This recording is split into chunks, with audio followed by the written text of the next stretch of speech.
Hello, my name's John. I drink things on the internet. And you're probably wondering at this assortment of out of focus bottles in front of you, lenses, what you're gonna do. I, unwisely, went on a whiskey auction website and things happened and money was taken off of me. And in return, I have a selection of bottles. So today, I'm going to be sort of doing a haul of my first whiskey auction experience. They can be quite expensive. I think I did all right, actually, all things considered. These are not sort of like, you know, your mega premium collectible things. And there's a deliberate reason for that, which we'll get into a little bit later on. But here we are. This is my whiskey auction haul, because hauls are popular on YouTube. Makeup bag hauls and camera bag hauls and hauls.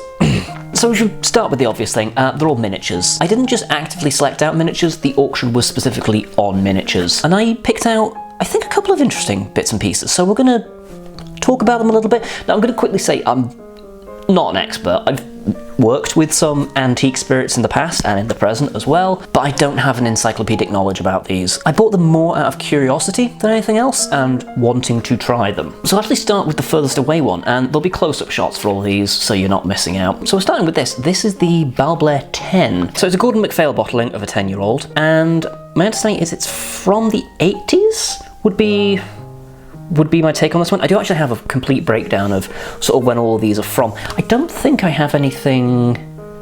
Actually, no, I tell a lie. I do have something here that's from the 90s, but we'll get to that in due course. So that's a Balblair. Quite excited to try that out. These are all going to be opened at some point. I don't get the whole leave it on a shelf for 40 years and then sell it for. I mean, obviously, you know, it's nice if you have a Macallan from 40 years ago and you're now sitting on a gold mine. Yeah, you might want to sell that. They were made to be drank, and I think they should be drank, so I tend to want to drink them. Next up, we've got, this is House of Lords, 8-year-old, it's a blended Scotch, this one, yeah. Distilled and bottled in Scotland, Glenforras Glenlivet Distillery, Pitlochry, Scotland, by William Whitley and Company. It's 40%.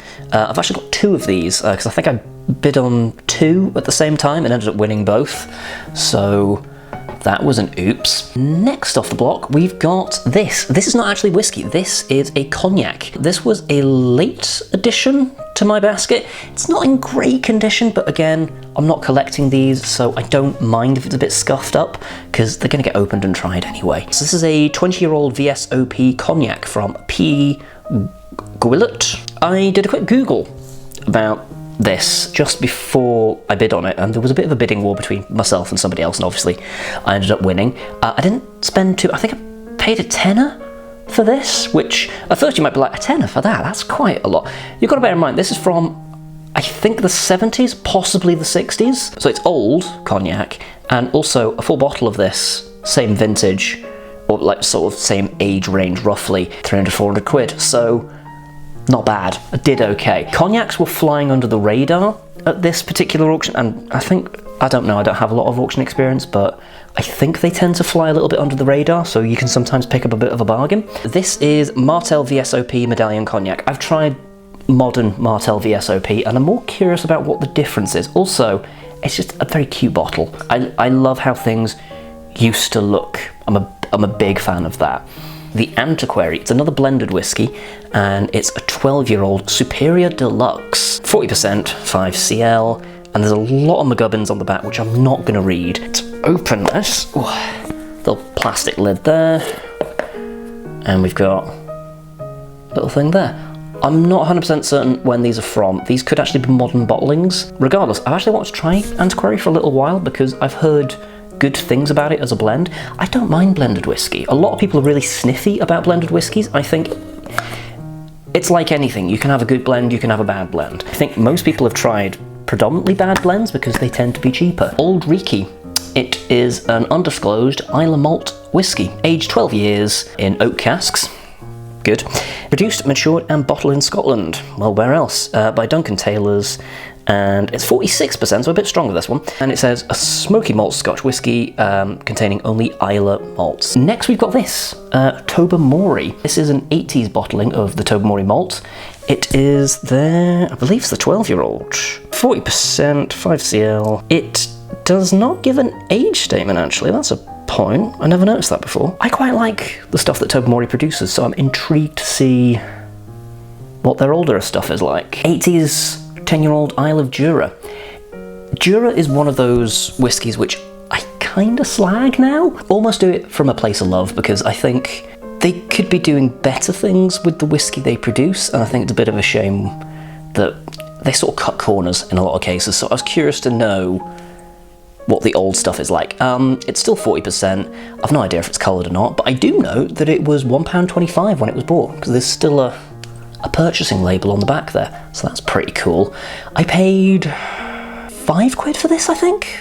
Wasn't much. This is one that I did actually know a little bit about, because I've had my eye on a bigger bottling of this for a little while, but I didn't want to part with the money for it. So this was I think £7 this went for in the end, and it's an 80s ceramic decanter bottling of Edredauer. I'm a fairly recent convert to Edredauer's work. There'll be a link somewhere to an Edredauer that I tried, which is, oh, it's so good. I've got like that much left, and I hate myself I didn't buy another bottle, I really do. But this is their 10-year-old from the 80s, and there's a full spiel on the back, which I won't spoil for now, because I'm keen to get into this one at a later date. Then lastly, we've got Irish. This is Connemara. From the research I've done, this design seems consistent with their bottlings from the 90s. It didn't say so at the time on the listing, so I was going in a bit blind, but I wanted to try this regardless, so I actually didn't mind if it ended up being a modern bottling or not. It's not. It's about 30 years ago, or something like that. Connemara is their lightly peated. I've never had peated Irish whiskey before, so I'm intrigued. And it just says that the whiskey captures the natural beauty of the west of Ireland. So that should be fascinating. So that's all the whiskies, but we're not quite done there. When I bid on this, I thought it was more sort of a historic, kind of like, you know, going into the history of Sandeman's port and stuff, and it does a little bit, but it's more sort of a promotional pack. However, I'm not mad, because, I mean, I'll give you guys like sort of better looks at this, but it kind of goes into a little bit of the history of Porto wine and their particular sort of family contributions to the category. But in the second book, this is for the 225th anniversary at Sandeman's, by the way, just so you know. There's this, again, lovely little book, and it's talking about their vintage 2000, and there's all these just gorgeous pages, basically, that have been very lovingly laid out, and there's this beautiful like gloss ink effect on all of the pages to sort of highlight particular artifacts like old logos and old advertisements and things like that, and they have good uses of things like colour and different typefaces, and it's all just very nice and lovely. So it's more sort of, I like it as a piece of memorabilia, but I also like it in terms of the thought and care and attention that's gone to it from a graphics point of view. So I am a fan, and I learned a little bit about port, so that's nice. It's got this nice little magnetic clasp as well, which is, that's nice. I like that. I got outbid on this at one point, and I was like, no, I want that. I want it. This is actually a collection of 2 books about, let me get them out, Chambord, which is something that I've wanted to cover for a while, because it is my favourite liqueur. Not a lot of people know that. That's a lie, loads of people know that. So it's 2 books. We've got the purple one here, which is volume 1, and that's cocktails. And I mean, it's got your obvious stuff, like a smiling woman in black and white. And what do we got here? Vodka infusion with strawberries and other bits and pieces. Muddled fruit drinks. It talks about how to make your own sweet and sour and stuff like that. Also, it's from, I think, the early 2000s. I did have a look in the back, but anyway, it uses the old bottle of Chambord before they redesigned it. Looked a bit more sort of Moulin Rouge, doesn't it? You've got your obvious, like, you know, French martini, but there's also things like this, the pear and cardamom sidecar, which is fascinating. Candy apple martini Moritz, which is just heavy cream and a shot of Chambord. Cocktails is an obvious thing, and do you know what? I could probably do a lot of this myself and, you know, kind of use my brain power to think of Chambord cocktails, and I have in the past. But the reason I bought this was, suddenly it threw a curveball at me. The second edition is cooking with Chambord. Now, I know what you're thinking. Oh yeah, you know, put it in desserts. And there are desserts in here. But there's a lot of savoury in here as well. Let me give you some excerpts. Chambord is the world's favourite and most prestigious black raspberry liqueur. Its pedigree and complexity has given it the reputation as the Liqueur Royal de France. Wild greens with Chambord vinaigrette and marbled goat's cheese. The ingredients list is a bit long, but it does include goat's cheese. Let me read you an extract. Reduce 1 cup of Chambord by half so the consistency thickens. Whip the goat's cheese and add heavy cream until the consistency is fluffy. Season with salt and pepper. Fold the Chambord into the goat's cheese mixture and minimally blend so that the Chambord leaves streaks within the cheese. A wonderful marbling effect should be created. Form quenelles using a teaspoon and reserve 3 quenelles per portion. I want some Chambord goat's cheese right about now. But there's all sorts of cool stuff in here, like Chambord infused scallop lollipops, sautéed foie gras. I should point out as well, they use a lot of foie gras in here. For anyone who's wondering, I think foie gras is morally abhorrent and I would never touch it, but there's a lot of foie gras in here. There is some veal in here as well, which again, no. Seared duck breast with Chambord glazed shallots. Pan-seared salmon with sweet and sour Chambord sauce. My boyfriend's big into his salmon, so I might have to try that at some point. I wonder if you could put Chambord on pizza, actually. That would probably be the ultimate. That wouldn't work. Or maybe it would. That has been my auction haul. I probably should have pulled these out of a handbag or something, shouldn't I? But hey, it's my first haul in however many years I've been doing this. 3 years? Nearly 4 years now. God, doesn't time fly?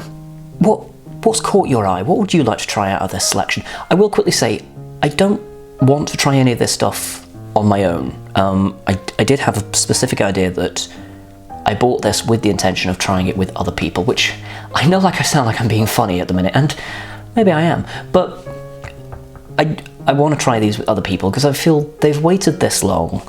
They should be shared, I think, because that's sort of part of the intrigue, and it's something that you don't get to try every day. So you should share the love a little bit. Obviously, I'm going to have to wait until lockdown stops, and it is safe to, you know, touch humans again. But until that day, these will just sit patiently because they've waited this long. They'll wait a little longer. Thumb the video if you enjoyed this, and if you never want me to do this kind of a thing again, then let me know down below as well.